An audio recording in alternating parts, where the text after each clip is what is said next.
president. So yeah, so I also had a similar experience when I went to India. I think I was about Gia wasn't there, so I was about 5 years old. Yeah, that's our timeline now, before Gia and after Gia.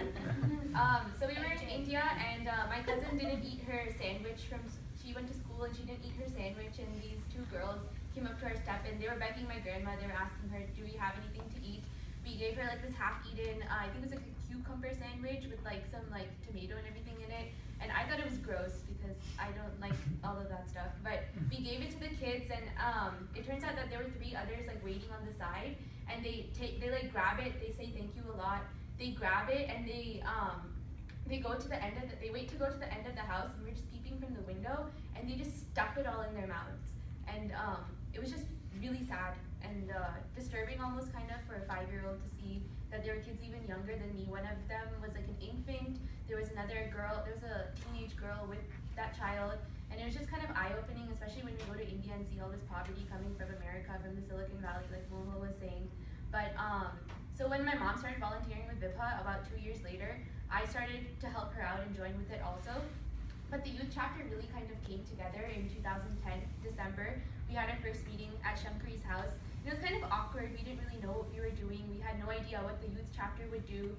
I just used to help my mom with the flyers and all the goodie bags that we would kind of make for the Dream Mile, and that's kind of how I started. But we started off with about 7 kids in Shankari's house, and we were just like, okay, we're here. What are some things that we can do?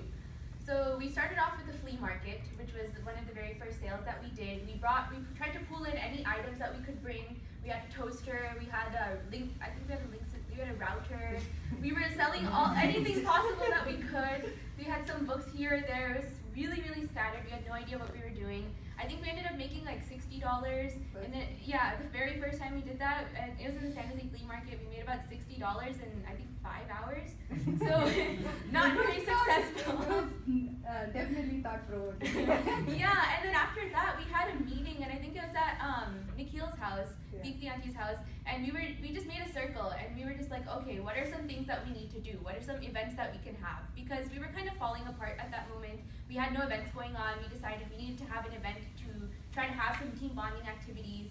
And what we did, no one was really speaking at all. We had no idea what to do. And we decided that we were just going to go in a circle and say what are some things and activities that we like, and how can we make that into an event that we can all be a part of and raise money from it. And we had actually a couple of really good ideas come from that. So one of them was Pranav, who is in college now, and he came up with a table tennis competition, which and the table tennis tournament, which has been one of our more successful events, a lot more bigger than our other events. We also got the book sale idea, which we've been doing ever since then. It's one of our more annual events. It's part of everything. Yeah, it's part of everything. Any event that we do, we always try to fit in the book and bake sale somehow. And we also came up with the idea of having a dance competition, which we kind of juggled to do that, and we kind of figured our way how to make it happen. But basically what I'm kind of going to be talking about is how the youth chapter has been a learning experience for everyone. I think we're learning as we continue to grow it, and just like all of those projects that we've been talking about today, I think just running the youth chapter, especially in the beginning, has been a project for us. So starting off with our very first table tennis competition or table tennis tournament, obviously I had volunteered with ICC for about 2 summers before that, so I kind of knew what the whole table tennis community was about. But a lot of the other volunteers, my mom, Shankari, we kind of were not very familiar with how to run these tournaments, how to start them off with. Thankfully, the person who came up with this idea, the seed idea, he was a former competitor in table tennis, and he knew the main head at the ICC India Community Center, Table Tennis Center, so we were able to use his help and guidance with his dad to start this whole tournament. And for the first 2 years, it was very successful. We got a lot of people to come and participate, and we generated definitely over 300. I don't exactly remember how much it was, but we $1,200. $1,200. Oh, we generated $1,200, and it was very successful. 45 Yeah. So it was super successful, and we had a book and bake sale intertwined in it. They had a bunch of other friends who were into table tennis, so we were able to use all of their guidance to incorporate all of that. So yeah, the first 2 table tennis tournaments were very successful. So when the third one came around and Pranav wasn't there, we thought, we weren't completely sure what was going to happen, but we thought that, because the other 2 were successful, this one will be as well. But unfortunately, it didn't really go that way.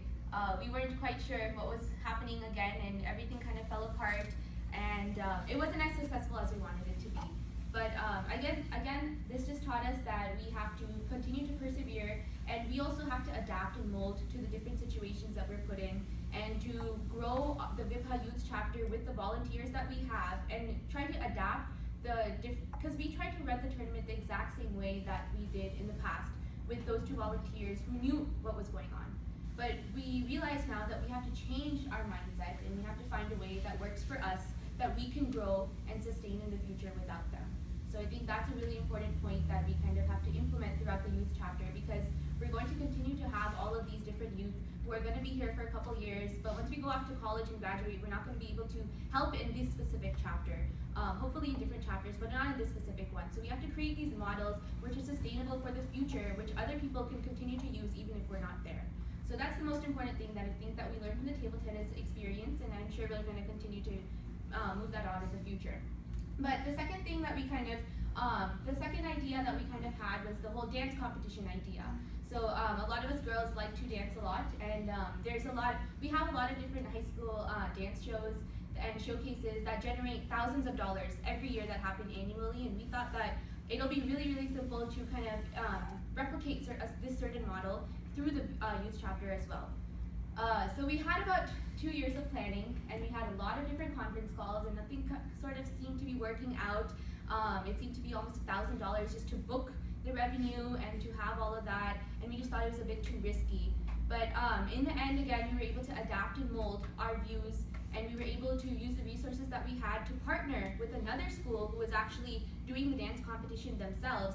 So instead of creating our own competition, we were able to use another school who was doing it and receive the funds and the recognition and the awareness by creating the key point presentation and going up to the high school and projecting ourselves and giving our message out to others. So again, we were able to adapt and mold and use the resources that we had to not do the exact event that we had in mind, but still get the returns and rewards that we had in our mind and what we wanted to do anyway. But then finally, I think the youth chapter in general has just made all of us a lot more responsible, a lot more receptive to our peers and the parents and mentors. And for me personally, my mom and my sister are both involved in Vibha, and it's given me a sort of way to communicate with them better, because it is kind of confusing sometimes, like on conference calls, do I call her mom? Am I supposed to like talk to her at the dinner table about what to do? Like, it's kind of confusing sometimes about how to like communicate with family in this more like professional setting. But definitely has made us closer, and it has made me realize that how I can work with people who are close to me, how I can project myself in a better way, and most importantly, how I can be a better leader and be more responsible to people who, because this is a volunteer organization, there are going to be people who sign up for some responsibilities and then they don't end up executing them. And how to deal with that kind of disappointment, how to deal with that kind of stress, because if you're a leader and you're on top of it, you have to be able to take that responsibility, take it under your wing, because like my mom being the not action center coordinator, the youth chapter coordinator at the time, she would get a little bit stressed. I'm sure Nina gets some stress sometimes. I'm sure Shankri got stressed also. It's hard to deal with kids who take a lot of responsibilities, and a lot of the times don't take it. Kids are more busy than that. Yeah, and just coordinating a meeting in general is just difficult because you have to find parents to drive them and everything. So yeah, once again, big hats off to them. But it is very stressful, and I think definitely this experience is very, very valuable and worthwhile, or very, very valuable. And definitely, we are a work in progress. We are making these models that we can sustain for the future. We'll be continuing to do that, and all of these kids are already so good. They are going to be taking the torch and making the Bay Area Vibha Youth Chapter even better than all of the other chapters that we have. And hopefully, I will take this torch that I have right now and take it to Berkeley. Hopefully. Yes.